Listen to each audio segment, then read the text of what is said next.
नमस्कार, ये वक्त हुआ है 8 की फाइट का। मैं रविंद्र सिंह आपके साथ और आज 8 की फाइट का मुद्दा 2 कोचिंग पर एक्शन, इससे सुधरेगा सिस्टम। जी हां, सवाल इसलिए क्योंकि कोचिंग संस्थानों में पेरेंट्स, अभिभावक इस उम्मीद से अपने बच्चों को भेजते हैं कि उनका भविष्य उज्जवल बनेगा, बच्चे अच्छे नंबरों से पास होंगे, कहीं पर नौकरी उनकी लग जाएगी या किसी इम्तिहान को क्लियर करके अच्छी पढ़ाई करेंगे। लेकिन पेरेंट्स ये चेक नहीं करते, नहीं जांचते कि कोचिंग संस्थानों में सुरक्षा के उपाय दुरुस्त हैं या नहीं। कोचिंग संस्थान गाइडलाइन का जमकर उल्लंघन करते हैं लेकिन कुछ एक्शन नहीं होता। दिल्ली हादसे के बाद प्रदेश में प्रशासन एक्शन मोड में आ गया है। जयपुर में नगर निगम ग्रेटर की मेयर सौम्या गुर्जर ने कई कोचिंग सेंटर्स का निरीक्षण किया। फायर एनओसी नहीं मिलने के कारण गुरु कृपा और कलाम कोचिंग सेंटर को सील कर दिया। इसी तरह कोटा में कोचिंग सेंटर्स की जांच की गई। बेसमेंट चलने वाली या कहें कि बेसमेंट में चलने वाले कई लाइब्रेरीज को बंद करवाया गया। अब सवाल यह उठता है कि क्या हादसों के बाद ही प्रशासन चेतता है, जागता है, उसकी नींद टूटती है? आखिर हादसे क्यों होते रहते हैं? क्या हम यह कह सकते हैं कि इस तरह के हादसे राजस्थान में आगे नहीं होंगे या राजस्थान में नहीं होंगे? क्यों लोग इनको चेक नहीं करते हैं? शासन, प्रशासन, एजेंसीज इसकी जांच नहीं करती। आखिर इसका स्थायी समाधान, इसका परमानेंट सॉल्यूशन क्या है? सवाल यही सारे होंगे, लेकिन पहले आइए इस छोटी सी रिपोर्ट में।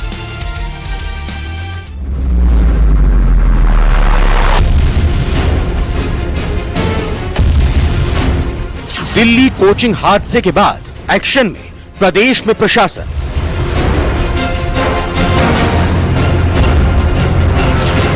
जयपुर में कई कोचिंग संस्थानों की चेकिंग।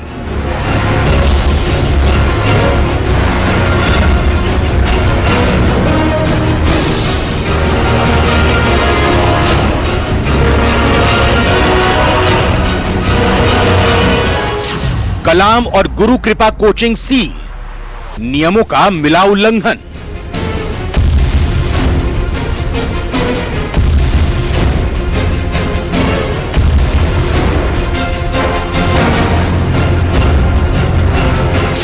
मेयर सौम्या गुर्जर बोली, शिकायत दें ताकि निगम कर सके कार्रवाई।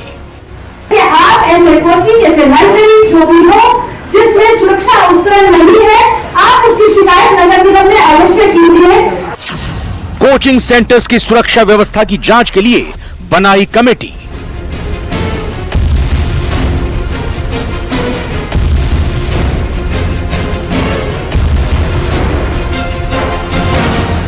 कोटा समेत कई शहरों में कोचिंग संस्थानों की जांच।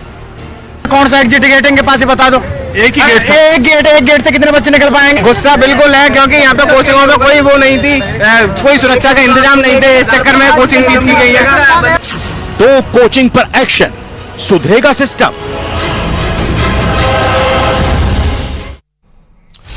मेहमानों का स्वागत करते हैं, एक एक करके परिचय कराते हैं। राजेंद्र आर्य जी प्रवक्ता हैं कांग्रेस के। राजेंद्र जी आपका स्वागत है। राजीव अग्रवाल साहब मेयर हैं नगर निगम कोटा के, बहुत बहुत स्वागत राजीव अग्रवाल जी आपका। समय देने के लिए आशुतोष रावत जी आपका भी बहुत बहुत धन्यवाद, स्वागत, वरिष्ठ पत्रकार के तौर पर जुड़ चुके हैं।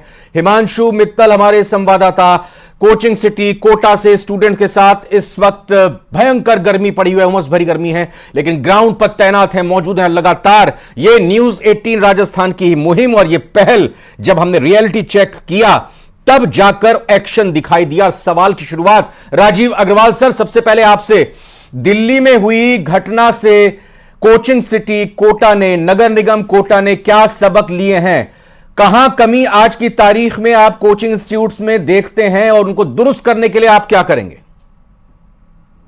हमने जैसे ही दिल्ली की घटना हुई उसके बाद से ही हमारे जो चीफ फायर ऑफिसर हैं, हमारे जो एसआई हैं, हमारे जो जयन हैं, सभी को पाबंद किया कि एरिया वाइज चेकिंग को चालू करें, क्योंकि हर एरिया में हमारे जयन लगे हुए हैं, हर वार्ड में हमारे एसआई लगे हुए हैं जिनके पास काफी सारे वार्ड होते हैं और चीफ फायर ऑफिसर हैं, साथ में हमारे जो टाउन प्लानिंग वाले हैं। सभी को पाबंद किया कि दिल्ली में जो घटना हुई है इस तरह की घटना कोटा में नहीं होनी चाहिए। जब हम चेकिंग पे निकले जी तो लगभग हमने 2 दिन में 24 ऐसे परिसर हमें मिले जिनके बेसमेंट में किसी में लाइब्रेरी चल रही थी, किसी में गेम जोन चल रहा था जी, इनको बंद करवा दिया है। Okay, good, very good. Anil Sharma Jaipur से कॉलर भी जुड़े हैं, क्योंकि जनता का ये आज का आर्ट की फाइट प्रोग्राम है और जनता के सवाल भी यहां सिस्टम से, सरकारों से, संस्थानों से उनके मन में आ रहे होंगे, वो भी उठाना जरूरी है। बताइए अनिल जी, बहुत बहुत स्वागत है आपका न्यूज 18 पर। क्या सवाल आपका, क्या राय आपकी, क्या कहना चाहेंगे? सर, मैं जो आपके यहाँ बैठे हैं प्रशासनिक अधिकारी और नेता लोग बैठे हैं, मैं इनसे जानना ये चाह रहा हूँ कि जब हादसे हो जाते हैं तभी ये लोग क्यों जागते हैं? हादसे के बाद ये एक्शन में आते हैं, हादसे के बाद ये कार्रवाई पर निकलते हैं, ये क्या इंतजार करते हैं कि कहीं दूसरे शहर में हादसा हो? राजीव अग्रवाल जी, आपके लिए सवाल है। बहुत बहुत धन्यवाद अनिल जी, बिल्कुल आपका सवाल समझे। राजीव अग्रवाल जी, ये सवाल, आप भी सिस्टम का हिस्सा हैं। आपने बताया कि हमने जाकर जांच की, लेकिन ये जांच ये हादसा होने के बाद ही क्यों की? बिल्कुल इनके सवाल से मैं सहमत हूँ और इनका सवाल बिल्कुल वाजिब है। नगर निगम के अधिकारियों को और हम लोगों को पहले से जागरूक रहना चाहिए और इस तरह की अगर कोई भी गतिविधि कहीं चल रही है तो हमें उसे पहले से ही पाबंद करके और बंद करवाना चाहिए, उसे सीज करना चाहिए। आगे से हम ध्यान रखेंगे कि कोटा में इस तरह की अगर कोई भी चीज है तो उसे हम निश्चित रूप से बंद करेंगे, सीज करेंगे। क्या कोचिंग संस्थान निजी आवासों पर भी कोटा में चलाए जा रहे हैं? क्या यह वैधानिक है और क्या अब इन पर कार्रवाई होगी अगर वैधानिक नहीं है तो? बिल्कुल वैधानिक नहीं है, इनके खिलाफ भी कार्रवाई की जाएगी, क्योंकि हमारे यहाँ लेकिन बच्चा इतना है कि मजबूरीवश कोई कोचिंग का एरिया शुरू से डिसाइड नहीं था। 98 से यहाँ कोचिंग चल रहे हैं और अब हॉस्टल अब तो काफी कम हो गए हैं। पहले के जो हॉस्टल बने हुए हैं इनमें भी अगर कोई भी सिक्योरिटी पॉइंट या वायलेशन है तो हॉस्टल के जो एसोसिएशन के अधिकारी हैं और एसोसिएशन के जो अध्यक्ष वगैरह हैं उनसे भी हमारी बात चालू हो गई है। आपने बताया कार्रवाई की गई है, ग्राउंड पर उतरे हैं कोटा में भी। आप खुद भी ग्राउंड पर क्या उतरेंगे आगे आने वाले दिनों में? जिस तरह से हमने यहाँ सौम्या गुर्जर को देखा, ग्रेटर नगर निगम की मेयर को, क्या आपको भी लग रहा है कि आपको भी उतरने की जरूरत है ग्राउंड पर? और कुछ सीज भी किए हैं क्या इंस्टीट्यूट्स, कोचिंग इंस्टीट्यूट? हमारे यहाँ जो बड़े इंस्टीट्यूट है कोचिंग वाले, उनके यहाँ इस तरह की कोई गतिविधि नहीं हो रही है।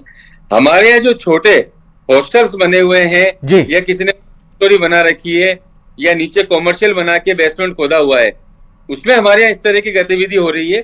और नालों के नजदीक जैसे एक जवाहर नगर में हमें मिला था, उसमें गेम जोन चल रहा था, उसे हमने बंद करवा दिया है। इसके अलावा हम तो ये भी देख रहे हैं कि अगर बेसमेंट में आने जाने का रास्ता एक है और उसके पास अगर कोई पैनल लगा हुआ है, हम तो उन चीजों को भी बंद करते चले जा रहे हैं। नहीं सर, बेसमेंट में क्या लाइब्रेरी या फिर कोचिंग क्लासेस हो सकती है, क्लास लग सकती है क्या सर? ये रूल में है क्या?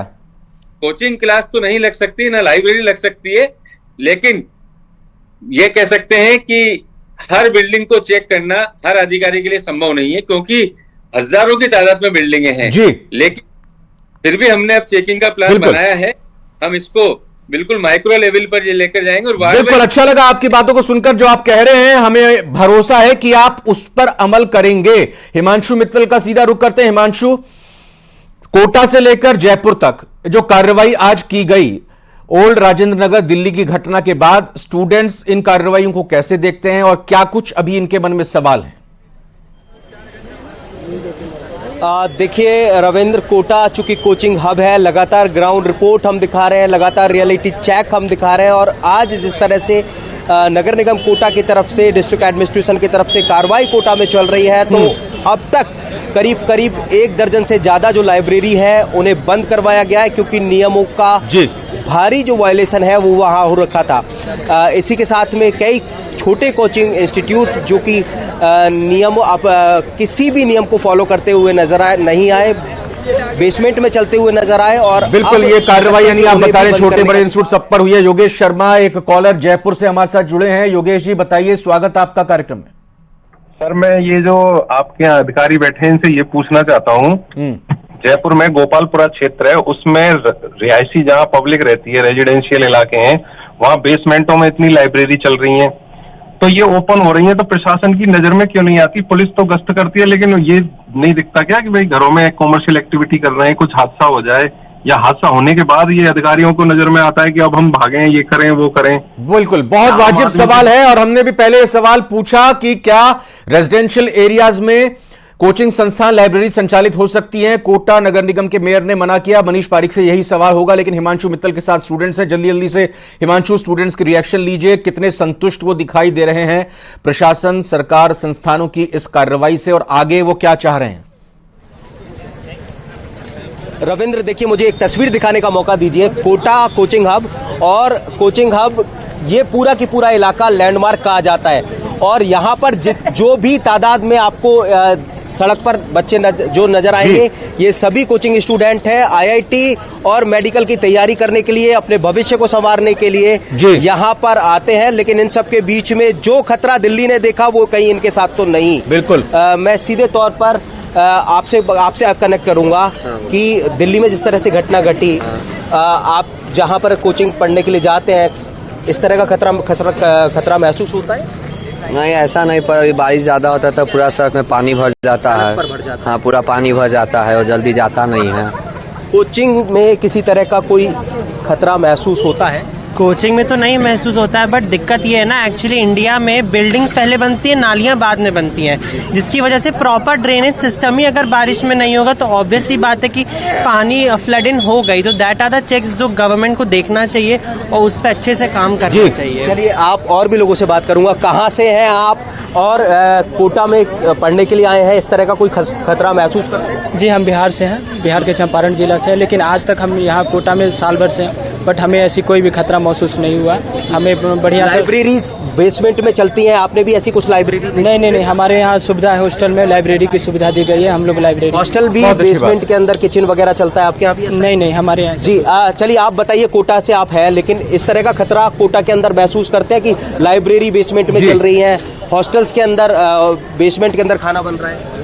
बिल्कुल, यहाँ पर कोटा में जो बड़ी बड़ी कोचिंग इंस्टीट्यूट है, जो जहाँ पर मतलब एक साथ अधिक हॉस्टल है, वहाँ पर एक भी बेसमेंट नहीं है जहाँ पर कोचिंग चलती हो या फिर लाइब्रेरी चलती हो। वो तो जो छोटी छोटी कोचिंगें होती है, जो लोग कम पैसे में अपना व्यापार शुरू करना चाहते हैं तो वहाँ पर है। जब लेकिन कोटा में एजुकेशन हब है, यहाँ पर पानी बढ़ने जैसी कोई भी संभावना नहीं रहती। बिल्कुल, और चूंकि यहाँ पर हमें भरोसा भी दिया है, लोगों को भरोसा भी दिया है राजीव अग्रवाल, मेयर नगर निगम कोटा ने, कि माइक्रो लेवल पर सूक्ष्मता के साथ जांच की जाएगी एक एक इंस्टीट्यूट की। मैं रुख राजेंद्र आर्य जी का करूंगा, कांग्रेस क्या सलाह देगी या किन सवालों को यहां पर उठाएगी कि राजस्थान के सीकर में, बात अगर करें हम जयपुर में, कोटा में, जहां पर कोचिंग के लिए लाखों स्टूडेंट्स जाते हैं अपने मां बाप का और अपना सपना पूरा करने के लिए, कि उनके सपने अधूरे ना रह जाएं, उनको अपनी जान ना गंवानी पड़े।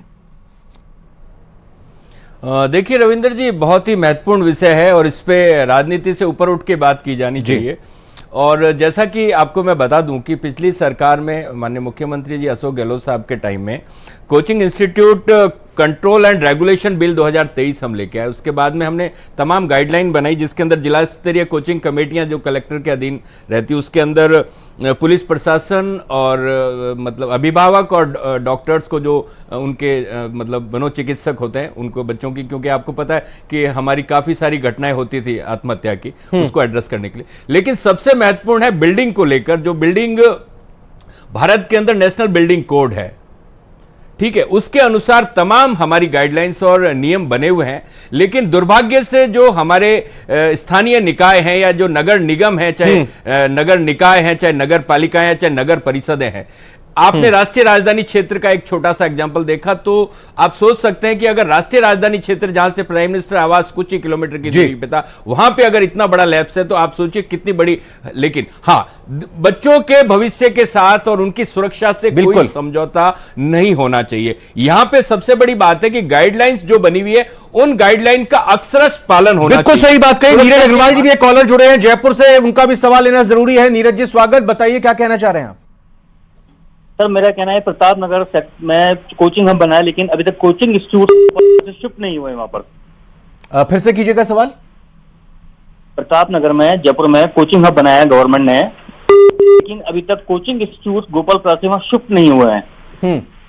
मनीष पारिक, ये सवाल का जवाब दीजिएगा और बताइएगा कि आखिर ये जिम्मेदारी कौन तय करेगा कि एक इंस्टीट्यूट, जो 2 इंस्टीट्यूट आज सीज किए गए, वो बिना फायर एनओसी के चल रहे थे, आपने इंस्टीट्यूट पर तो ताला लगा दिया। जो स्टूडेंट पढ़ने जा रहे थे वो कल कहां पढ़ेंगे, क्या करेंगे, कब तक ये स्थिति रहेगी, अभी कुछ पता नहीं है। लेकिन जो जिम्मेदार लोग हैं, जिनकी वजह से इस तरह के इंस्टीट्यूट्स धड़ल्ले से चल रहे हैं, खुलेआम चल रहे हैं, रिहायशी इलाकों में चल रहे हैं, बेसमेंट में चल रहे हैं, उसके लिए जो जिम्मेदार लोग हैं उन पर कार्रवाई कब होगी? मनीष पारीक जी। पायनियरिंग स्टेप लिया है मेयर जयपुर ग्रेटर ने, तो निश्चित तौर पर कार्रवाई तो होगी। फायर फाइटिंग सिस्टम्स को चेक करने का निर्देश तो दे ही दिया है। जो भी स्टाफ है अवेलेबल उन सबको काम करना चाहिए। जो मूल बात ये भी है, जो भी कोई सेफ्टी मेजर्स हैं वो बिल्डिंग में अपनाए जाने चाहिए, इसमें कोई दो राय नहीं है। लेकिन जो ये छोटे लेवल पे जो लोगों ने अपने रोजगार के लिए ये सब काम खड़ा किया शिक्षा के क्षेत्र में, तो उसके कारण उनमें पूरी पालना नहीं हो रही है, ये निश्चित तौर पर ध्यान है। और जब कार्रवाई होती है तो ये तुरंत उसके बाद कुछ ना कुछ स्टेप वो उठाते हैं और सब लोग अपने जो अमेंडमेंट है वो उनको ठीक करते हैं, अम्यूनिटीज को। तो निश्चित तौर पर इससे फायदा होगा। जो अभी हो रहा है उसमें लोगों को भी कोऑपरेट करना चाहिए, ना कि इसके बारे में कोई हल्ला करना चाहिए। जो भी कोई बच्चे वहां पढ़ रहे हैं उनकी सुरक्षा संरक्षा के लिए ये नगर निगम प्रशासन ने जो स्टेप उठाया है, इसका जनता ने स्वागत किया है। डॉक्टर मनोज आए हैं जयपुर से, मैं जरा उनका भी सवाल ले लेता हूं। डॉक्टर मनोज, आपका स्वागत है, बताइए। सर, जयपुर में जैसे जो बेसमेंट में लाइब्रेरी चलती हैं उनमें किसी प्रकार के भी फायर फाइटिंग सिस्टम नहीं है, और दूसरे जो उपकरण लगाए जाते हैं वो फॉर्मेलिटी के लिए ले दे करके फॉर्मेलिटी के लिए किए जाते हैं। जो भी सर्टिफिकेट, जैसे दो जयपुर में जो कार्रवाई की गई है 2 कोचिंग सेंटर पे, मैं उनका कोई हितैषी नहीं हूँ, लेकिन यहाँ पर जो भी कार्रवाई हुई है वो किसी कोचिंग विशेष पे की गई है, जबकि सभी जयपुर में चलने वाले कोचिंग सेंटर है वो सभी इसी प्रकार के हैं और वहां पर किसी प्रकार के कोई उपकरण नहीं है। और जिनके पास सर्टिफिकेट है वो भी सभी फर्जी है, पैसे देकर के करवाए जाते हैं। ये 2 ईमानदार व्यक्ति हैं जिनके ऊपर कार्रवाई की गई है। अच्छा, डॉक्टर मनोज ने ये बात रखी है। मैं राजेंद्र जी जरा आपसे ले लेता हूं, बिल्कुल आप ही के पास आ रहा हूं। राजेंद्र जी, ये जो डॉक्टर मनोज ने बात कही, विपक्ष में है, आपको तो अंदर तक की जानकारी खबर रहती है, क्या वाकई में ऐसा हुआ है कि जहां ये 2 कोचिंग संस्थान जो सही तरीके से संचालित हो रहे थे उन पर कार्रवाई हो रही और बाकियों पर नहीं हुई? देखिए रविंदर जी, मैं जहां तक मेयर साहब का आज जो था, लेकिन अगर ईमानदारी से कार्रवाई होती है तो मेरे ख्याल से कोई भी कोचिंग संस्थान अप टू स्टैंडर्ड नहीं है आज, क्योंकि किसी के पास ना तो बिल्डिंग अप्रूवल है, ना ही बिल्डिंग बायलॉज के हिसाब से बिल्डिंग बनी है, और ना ही पूरे सेफ्टी स्टैंडर्ड फॉलो किए होंगे। तो आज मैं यहां बताना चाहता हूं कि जैसे जयपुर के अंदर खुलकर बताइए ना, जो 2 इंस्टीट्यूट हैं आप तक जानकारी लगी होगी, पहुंची होगी कि एक कलाम इंस्टीट्यूट और दूसरा इंस्टीट्यूट जो है, इन पर क्या देखिए मैं आपको इरादतन ये कार्रवाई हुई है? मैं आपको वही मैं बता रहा हूं आपको कि जिस तरीके से लालकोठी के अंदर कोचिंग एक्टिविटीज होती थी, उसके बाद में वो सारी की सारी कोचिंग एक्टिविटीज हमारी गोपालपुरा बाईपास, उसके बाद में पिछली सरकार ने, माननीय मुख्यमंत्री जी अशोक गहलोत साहब ने कोचिंग हब का निर्माण करवाया, मतलब प्रताप नगर के अंदर। उस कोचिंग हब के अंदर तमाम तरीके की जो राष्ट्रीय स्तर की फैसिलिटीज बनाई गई और उसके अंदर इन तमाम कोचिंग्स को वहां शिफ्ट होना है, क्योंकि ये पूरा का पूरा रेजिडेंशियल और रिहायशी इलाका था जिसको कि इन्होंने बिना कॉमर्शियल कराए कोचिंग एक्टिविटी चला रहे थे। तो सरकार का दायित्व है कि इन कोचिंग संस्थानों को पूरी तरीके से वहां पे प्रताप जवाब दीजिए इसका, कब तक हो जाएगा ये काम? होना चाहिए या नहीं होना चाहिए, कब तक हो जाएगा? तय की जाए। नहीं, मैं तो आपको कह रहा हूं कि जो प्रोसीजर है उसको तो फॉलो करना ही पड़ेगा, लेकिन बड़ी बात यह है कि जहां पे बच्चे अभी बैठे हुए हैं उसकी सुरक्षा की बात पहले देखनी पड़ेगी।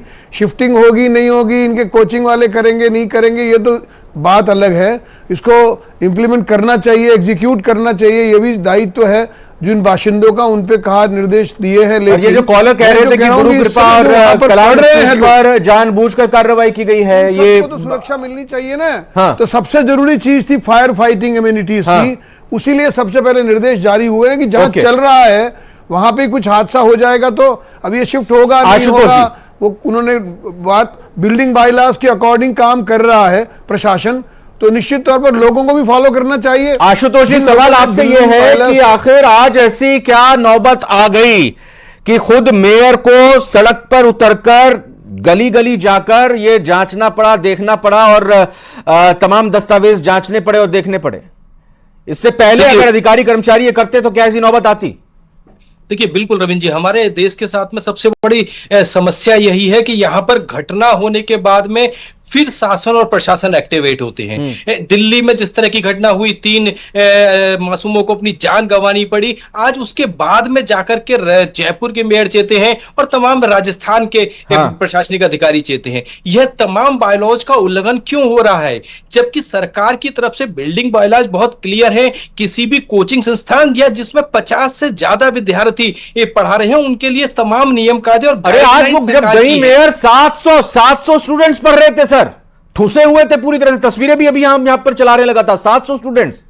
बिल्कुल, देखिए जहां 50 से ज्यादा है वहां के लिए गाइडलाइन है कि जिसमें 50 से ज्यादा और एक क्लास में 100 150 क्लास बच्चों को भरा जाता है। और जिस तरह की तमाम अव्यवस्थाओं का आलम, अभिभावकों के पैसे का दुरुपयोग हो रहा है, छात्रों की सुविधाओं को जिस तरह का उनको सुविधाएं मिलनी चाहिए और पढ़ाई मिलनी चाहिए, एक बार उनका सवाल भी लेते हैं। मयंक बताइए।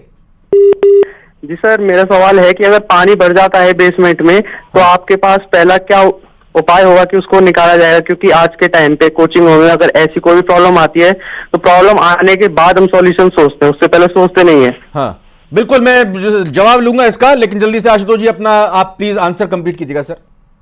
और देखिए और एक दूसरी बात, ये प्रैक्टिकली बहुत सही बात है कि हम किसी के रोजगार को धक्का नहीं पहुंचा सकते, बंद नहीं कर सकते हैं, लेकिन इन मासूमों की जिंदगी, इस युवाओं का जीवन ज्यादा कीमती है। इसलिए मुझे लगता है सरकार को केवल जयपुर के अंदर नहीं बल्कि पूरे देश भर के अंदर इन तमाम कोचिंग संस्थानों को रहायशी इलाकों से अलग जगह पर बनाया जाना चाहिए, जहां तमाम बिल्डिंग बायलॉज का पालन किया जाए, पार्किंग की सुविधा और छात्रों को मूलभूत सुविधाएं और सुरक्षा की गारंटी हो। यह केवल जयपुर के अंदर नहीं, मैं कहता हूं ऐसा पूरे देश भर के तमाम जगहों पर होना चाहिए। राजीव अग्रवाल सर, बारिश आने से पहले दावे किए जाते हैं नगर पालिका लोकल बॉडीज की तरफ से कि नालों की साफ सफाई हुई, कचरा हटा लिया।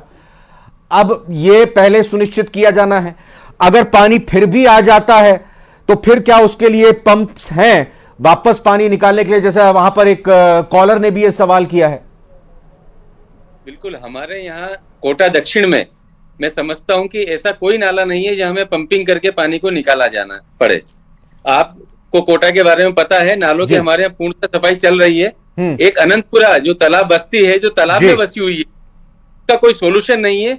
इसलिए वहां पे जैसे ही बरसात खत्म होती है और 2-4 दिन में वहां का पानी उतर जाता है जी। उसके हमारे पास 4 पंप गैराज में है, अगर हमें जरूरत लगती है तो हम पंपों के द्वारा भी पानी को लिफ्ट कर लेते हैं। बिल्कुल सर, बस ये चर्चा इसीलिए ही है कि ऐसी कोई घटना दोबारा ना हो, ऐसे किसी मां बाप के बच्चे यूं बेसमेंट में डूब कर ना मर जाएं। मैं आ रहा हूं कोटा में, हिमांशु लास्ट रिएक्शन आप ही के पास लूंगा, लेकिन इस बीच नंदिनी एक सीकर से हमारे साथ कॉलर जुड़ी है। नंदिनी, आपका क्या सवाल? हाँ जी सर, मैंने सीकर से कोचिंग की थी। हाँ, तो वहाँ पे जो पिपराली का जो माहौल है बारिश के टाइम पे बिल्कुल अच्छा नहीं होता है। वहाँ पे लास्ट ईयर भी एक लड़के की डेथ हुई थी। कैसे? वहाँ पे पानी बहुत ज्यादा था, रात का टाइम था, कोचिंग से जस्ट छुट्टी हुई थी और वो लड़का गड्ढे में गिर के मर गया। वहाँ पे पानी इतना ज्यादा था और उसको निकालने के लिए भी 10 से 20 मिनट बाद में लोग आए थे, लेकिन वो पानी बहुत ज्यादा था। ये सीकर में किस जगह पर था? टिकरारी रोड पे, बिल्कुल। और उम्मीद करते हैं कि इस बार इस तरह की कोई घटना नहीं होगी। नंदिनी, आपने अपनी बात को रखा, बहुत बहुत शुक्रिया। जल्दी से कोटा का एक बार फिर से रुख करेंगे। बहुत स्टूडेंट्स आपके साथ जुड़ चुके हैं। हिमांशु, छोटे छोटे रिएक्शन जल्दी से ले लीजिएगा। देखिए, जिस तरह से ग्राउंड रिपोर्ट हम दिखा रहे हैं, जिस तरह से ये पूरे के पूरे जो स्टूडेंट हैं उनकी भीड़ फिलहाल यहाँ पर लग चुकी है। दिल्ली की जो घटना हुई उसके बाद में लगता है क्योंकि कोटा में आप पढ़ने के लिए आए हैं, इस तरह का कोई खतरा महसूस करते हैं? नहीं, कोटा के अंदर नहीं है ये माहौल। कोटा के अंदर बहुत सही है, बहुत बढ़िया लगता है, दिल्ली से बहुत बेहतर है कोटा के अंदर। क्या कोटा में पढ़ते हैं, इस तरह का कोई खतरा जहाँ पर पढ़ते हैं, जहाँ रहते हैं या लाइब्रेरी में जाते हैं, बेसमेंट में पढ़ाई होती है? बिल्कुल, हाँ सही होती है पढ़ाई, कोई दिक्कत नहीं है। नहीं, बेसमेंट में पढ़ाई होती है? बिल्कुल बिल्कुल बिल्कुल। ये हम उम्मीद करते हैं कि हर संस्थान में अच्छे से पढ़ाई हो, चाहे वो सरकारी स्कूल हो, प्राइवेट स्कूल हो, कोचिंग संस्थान हो, ट्यूशन इंस्टीट्यूशन हो। और सरकार को, प्रशासन को समय रहते जाग जाना चाहिए और ये एक रूटीन में शामिल कर लेना चाहिए इस तरह की एक्सरसाइज को। सभी मेहमानों का बहुत बहुत धन्यवाद। हमारे साथ आज आप लोग जुड़े। आज की फाइट में अभी इतना ही। आप बने रहिए प्रदेश के number 1 news channel news 18 Rajasthan.